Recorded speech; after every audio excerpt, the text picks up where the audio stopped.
Boa noite a Tânia, boa noite a todos. Estamos aqui para falar um pouco sobre língua portuguesa, certo?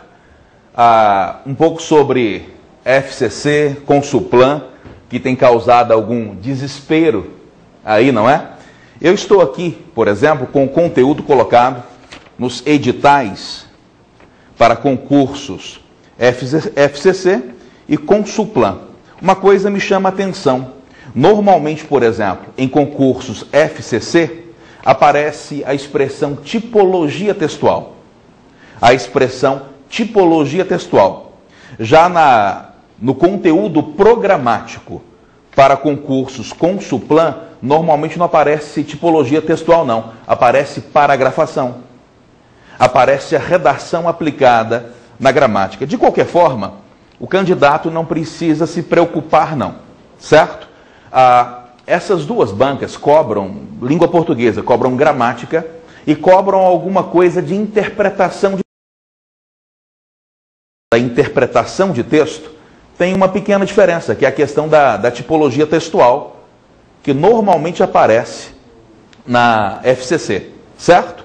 No caso de Consulplan, apesar de ela não ter feito muitos concursos, já temos alguns exemplos e percebemos que eles cobram gramática dentro de texto também. Ou seja, cobram a gramática, colocam um texto e fazem algumas perguntas a respeito de gramática e dentro do texto. Certo? Quando eu falo sobre gramática, é claro que eu falo do conteúdo todo mesmo.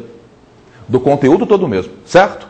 Ao aprender gramática, eu sou obrigado a entender algumas partes fundamentais. Eu tenho que falar, por exemplo, de teoria da comunicação.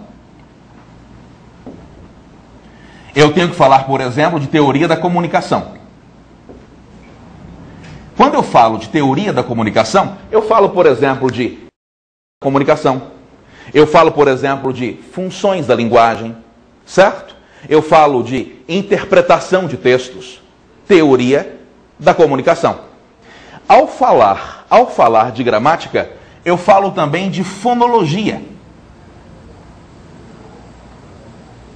E é aqui dentro da fonologia que eu estudo também a ortografia e a acentuação gráfica, certo?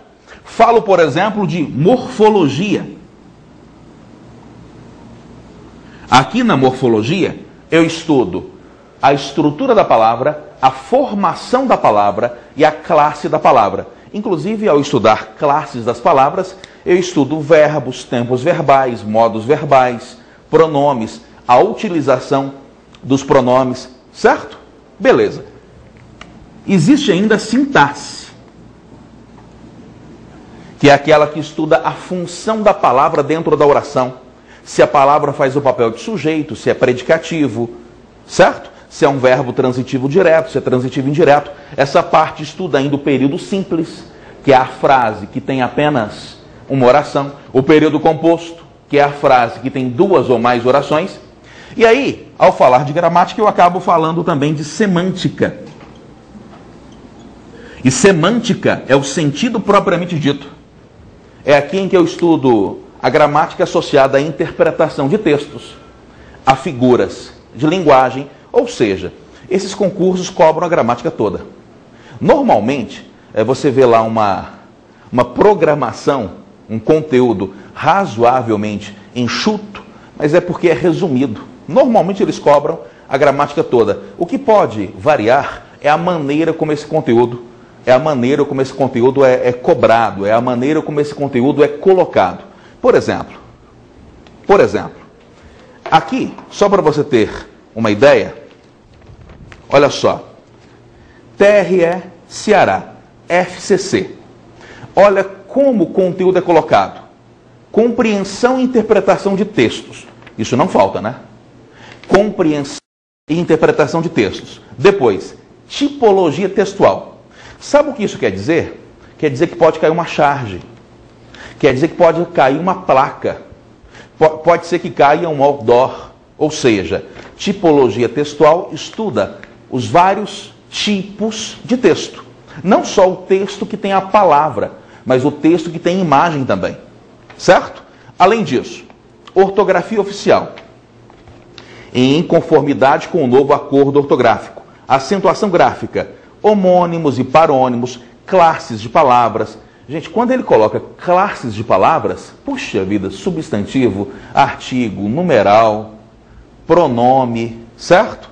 Verbo, advérbio, preposição, conjunção, interjeição, emprego do sinal indicativo de crase, sintaxe da oração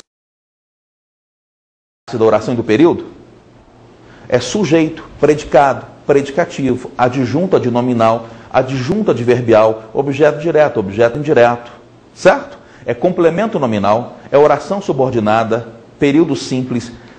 Como eu falei para você, o conteúdo de uma banca para outra em relação à gramática não varia muito não.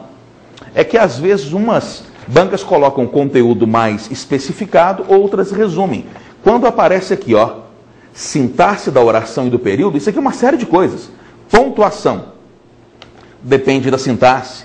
Concordância nominal e verbal, regência nominal e verbal, significação das palavras, redação de correspondências oficiais, a questão da redação oficial, confronto e reconhecimento de frases corretas e incorretas. Então, olha o que eu percebo. Eu percebo nessa lista aqui, proposta pela banca FCC, eu percebo a seguinte ideia: gramática conservadora, gramática convencional e, além disso, a tipologia textual. Além da gramática conservadora, além da gramática convencional, interpretação de texto de acordo com a tipologia. Eu quero falar um pouco de tipologia daqui a pouco, certo? Daqui a pouco eu quero falar um pouco a respeito disso aí. Já TSE, a banca Consuplan, olha só como é um pouquinho diferente, mas no geral mais ou menos a mesma coisa. Olha só, leitura, compreensão e interpretação de textos.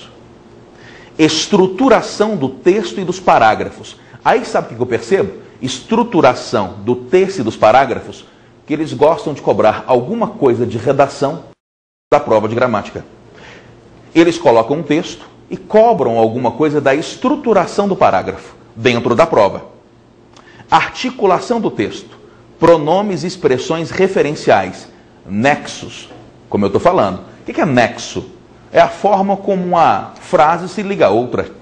É a forma como um parágrafo se liga a outro. Isso é a utilização de conjunções, de pronomes e de vários recursos que dão nexo, que vão encaixando o texto, evidentemente dando a coesão, que é a ligação, e com a coesão vem a coerência, que é o sentido lógico do texto. Ó, operadores sequenciais, que é o que eu estava falando agora há pouco. Operadores sequenciais. São pronomes, por exemplo, que servem para dar sequência ao texto. Significação contextual de palavras e expressões, equivalência e transformação de estruturas. Aí vem sintaxe, processos de coordenação e subordinação. Quando eu falo de processos de coordenação e subordinação, isso nada mais é do que a própria sintaxe. Emprego de tempos e modos verbais, morfologia. Pontuação, é sintaxe. Estrutura e formação de palavras, funções das classes de palavras, morfologia. Flexão nominal e verbal, sintaxe. Pronomes, emprego, forma de tratamento e colocação, concordância nominal e verbal, regência nominal, morfologia e sintaxe ao mesmo tempo. Crase, sintaxe. Ortografia oficial e acentuação gráfica, fonologia. O que eu quero dizer com isso para você? O que eu quero que você entenda é que normalmente as bancas cobram o mesmo conteúdo. A forma como esse conteúdo é cobrado é que é um pouco diferente, certo? Sobre gramática, quase sempre o conteúdo é o mesmo. Quase sempre o conteúdo é o mesmo, só que ele aparece com palavras diferentes. E algumas bancas preferem pontuar, detalhar, parte por parte da gramática. Outras bancas resumem e, além de resumirem, colocam palavras com as quais o candidato não está acostumado. Isso causa algum desconforto, isso causa algum problema. Agora, o que eu percebo, tanto, por exemplo, na FCC quanto na Consuplan, corrigir aqui para você, né? Na Consuplan, é uma tendência de essas bancas colocarem alguma coisa da interpretação do texto e da estrutura da redação, certo? Isso associado, essas características associadas à gramática. Por exemplo, de que forma um pronome contribui para retomar o parágrafo acima? A utilização prática da gramática. Na verdade, isso tem acontecido com várias bancas. Essa tentativa de evitar cobrar a gramática pura e simples, aquele decoreba sem fim. A gramática é importante, mas ela tem que ser prática, tem que ser útil, não é? Tem que ser um meio para que a pessoa compreenda um texto, não um fim em si mesmo, certo? Eu queria falar agora, rapidamente, de uma pequena diferença entre as duas bancas, certo? Em relação a como cobrar redação, dentro da prova de gramática. E falar um pouco da tipologia textual cobrada pela FCC, certo? E é importante que se entenda que alguns concursos, como a Consuplan, têm cobrado um pouco de tipologia textual, mesmo que isso não apareça de forma explícita no edital, certo? Então preste atenção, é que muitas vezes a tipologia textual aparece como interpretação de textos. Então olha só.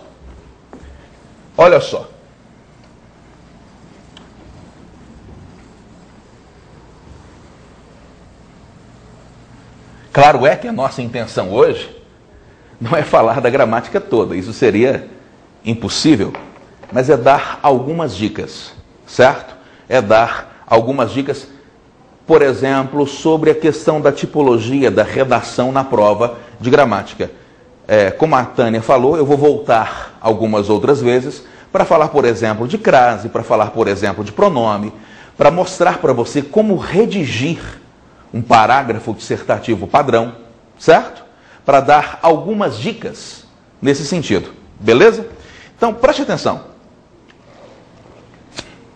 Quando eu falo de tipologia textual, é importante que você entenda o seguinte: existem os gêneros textuais. Esses gêneros textuais normalmente são chamados de gêneros discursivos. Normalmente são chamados de gêneros discursivos. O problema é que existe uma classificação mais antiga e uma classificação mais nova.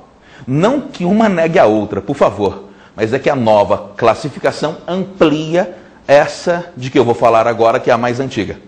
Certo? A Consuplan cobra, por exemplo, essa classificação mais antiga, normalmente.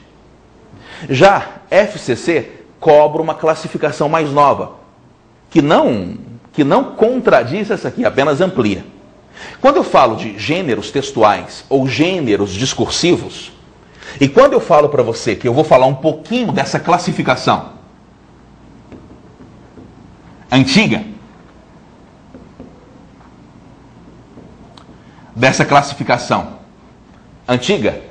eu vou lembrar uma coisa que você sempre ouviu a sua vida inteira, aquele papo de dissertação, narração, descrição, certo?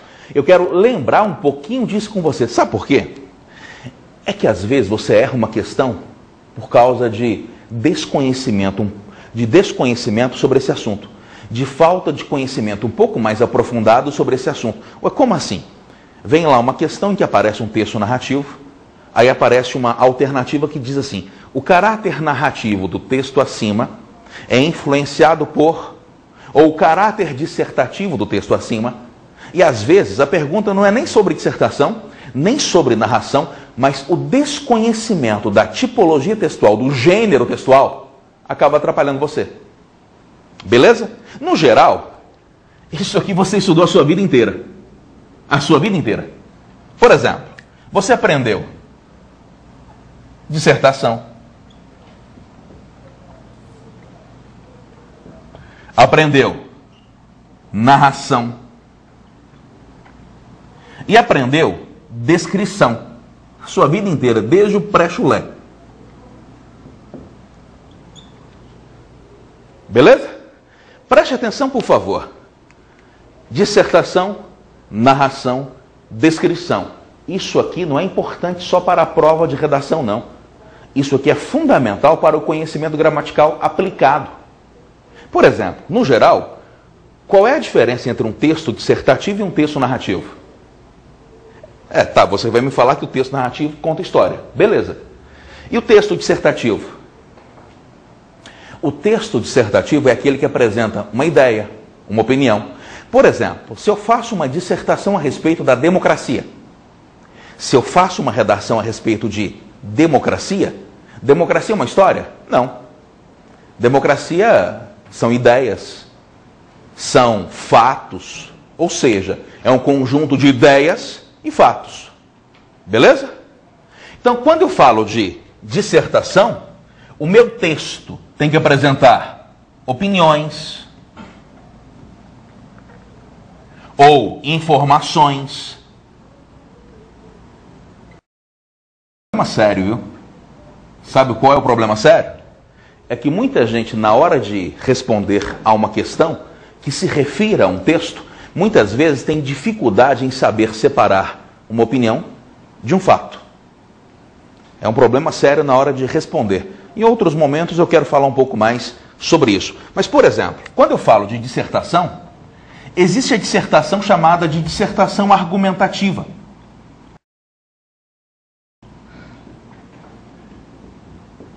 E existe a dissertação chamada de dissertação expositiva.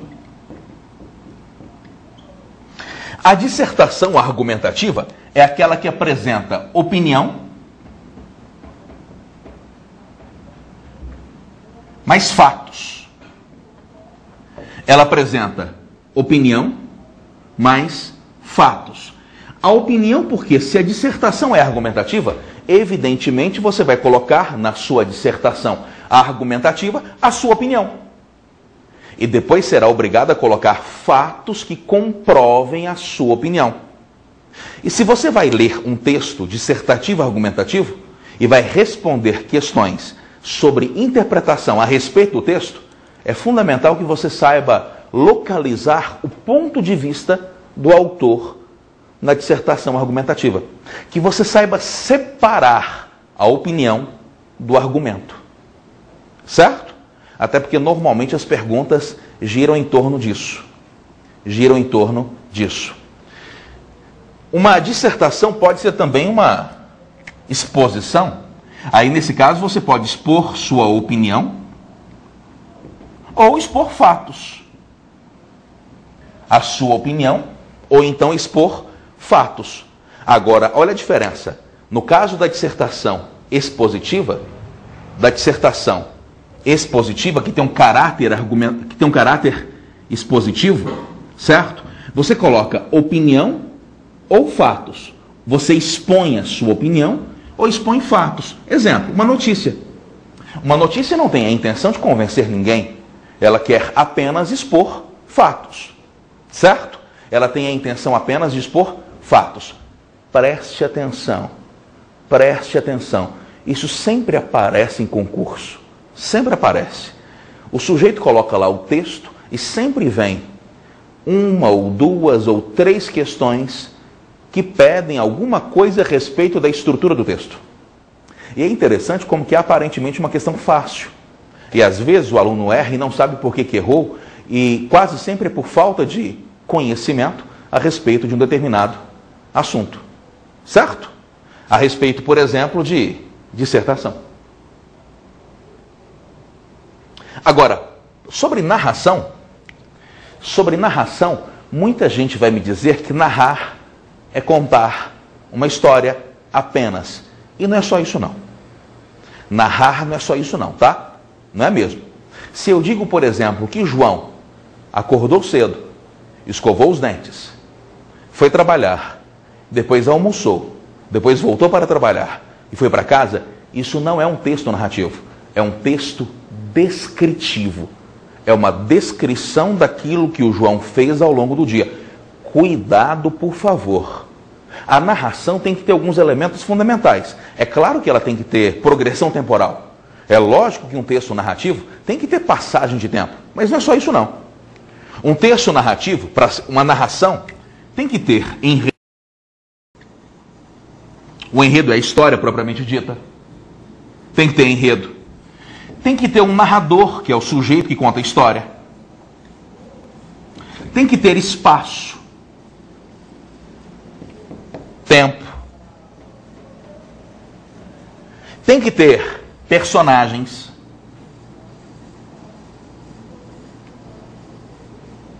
E uma coisa que não pode faltar.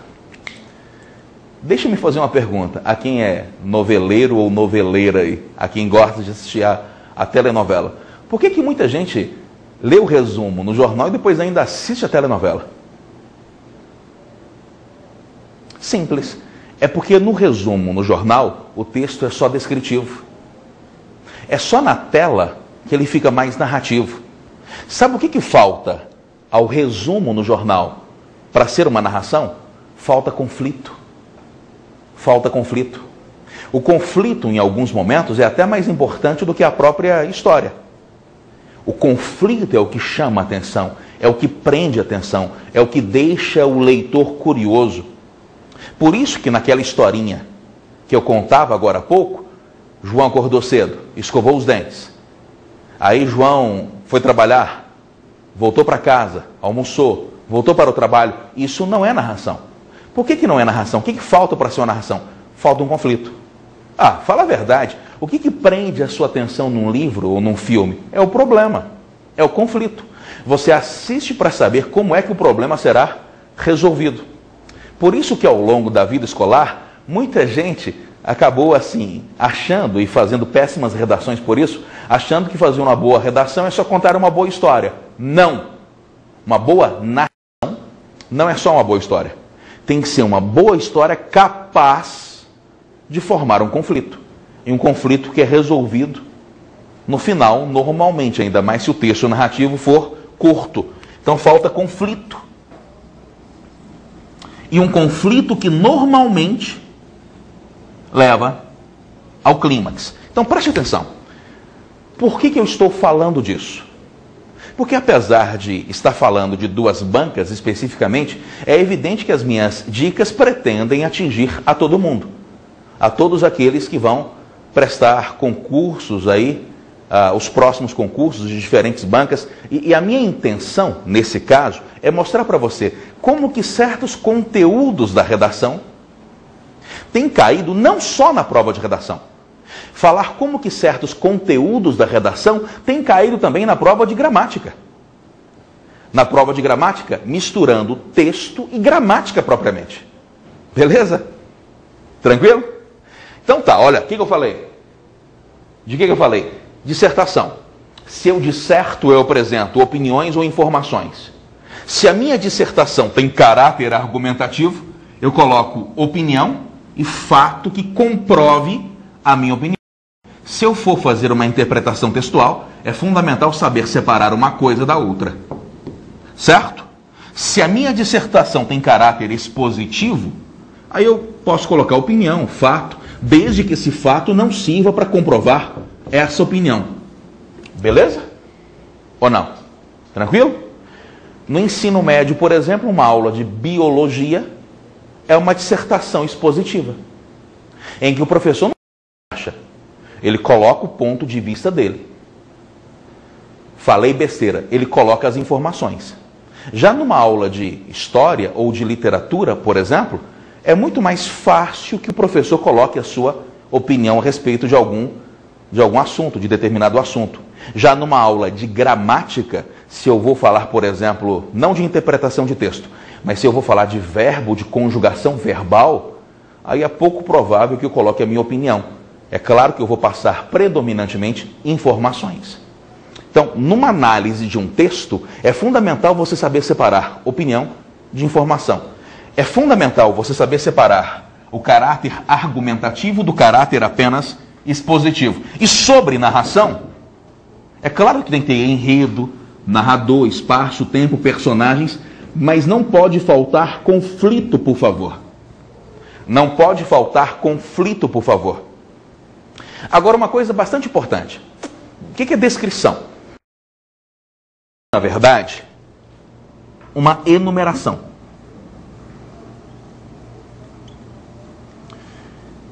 uma enumeração. Por exemplo, uma lista de compras é um texto. É um texto descritivo, já que é uma enumeração. Uma lista de ingredientes para uma receita é uma descrição, já que é uma enumeração. Se você coloca, por exemplo, características da Segunda Guerra Mundial, e você coloca uma enumeração, é uma descrição. A descrição é qualquer enumeração. E pode ser enumeração de ideias, pode ser enumeração de espaço, certo? É qualquer enumeração. Aquele texto do qual eu falava agora há pouco, em que eu dizia assim: João acordou cedo, escovou os dentes, foi trabalhar. Isso é uma enumeração. Eu estou enumerando, colocando uma lista daquilo que o João fez durante o dia. Por isso que muita gente erra alguns concursos, algumas questões em concursos assim. Aparece um texto como esse, aí vem assim, ó, o texto é narrativo, já que conta uma história. Falso. O texto acima é descritivo, porque apesar de contar uma história, não tem conflito, não tem problema, é só uma descrição. E aí qual é o problema que eu vejo? O problema que eu vejo é que é muito importante saber a gramática normativa, claro que é. Mas é importante saber esses detalhes de interpretação, essas informações, não é, que são tão importantes para texto e redação, certo? É por isso que a descrição é, na verdade, qualquer enumeração, qualquer forma de enumeração. Pode ser uma enumeração espacial, por exemplo, um texto que é um anúncio para classificados. Se você coloca sala, 3/4, banheiro, coloca o tamanho da área, tudo isso é descritivo, porque isso torna o texto bastante enumerativo. Então, por favor, guarda isso. Parece uma coisa boba, que todo mundo sabe, mas não é bem assim não. Isso aqui é bastante importante, é a classificação antiga. Eu tenho certeza de que todo mundo aí estudou isso no ensino fundamental e no ensino médio, certo? Agora eu vou falar um pouquinho da classificação moderna. A classificação moderna nada mais é do que uma ampliação dessa aqui, beleza? Rapidinho vou apagar essa e falar da classificação moderna.